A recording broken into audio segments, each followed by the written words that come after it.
Michio Suzuki had dreamed of building automobiles for so many years. In 1936, he had started his long-cherished automobile development. However, the spread of war forced Michio to abandon his dream. After 18 years, at a board of directors meeting, a decision was made to reinitiate development of the automobile finally. 6 members were chosen to form the development team. It was a young team, with the average age being just 27. Initial development activities were based on the monozukuri technology accumulated by the company over the years. However, development didn't go as planned. Opposition grew within the company, and even the team members themselves started to have their doubts. A decision needed to be made. Company president Michio Suzuki thought through the night. The next day, he faced his team. We have got to do what we have got to do. The value of our efforts will be that much greater if we push on with limited money and resources. Development started again. September 1954, a prototype was finally completed and ready for a road test.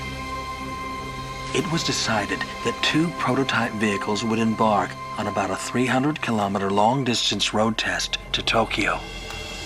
The first challenge of the test was to drive over the mountain area called Hakone. At the time, most of the roads in the area were still dirt tracks. It was almost unheard of for Japanese vehicles to make the journey without any problems. The team overcame the problem which they were faced with on the way, then successfully made it across Hakone. In October of 1955, Japan's first mini vehicle, the Suzulight, was launched. Records show that the first 2 Suzulights produced were delivered to local doctors. My dad was the town doctor.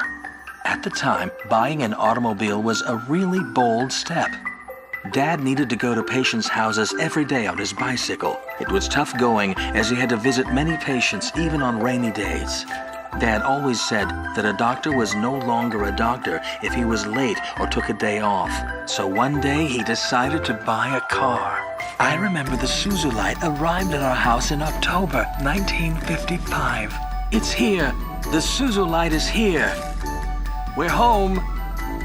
Dad worked all his life to maintain the health of his patients. The Suzulight worked by his side. There are many memories of Dad in our Suzulight. The passion of the Suzulight development team brought Michio Suzuki's dream to life. This dream continued to grow as more and more people came to love and truly depend on the Suzulight.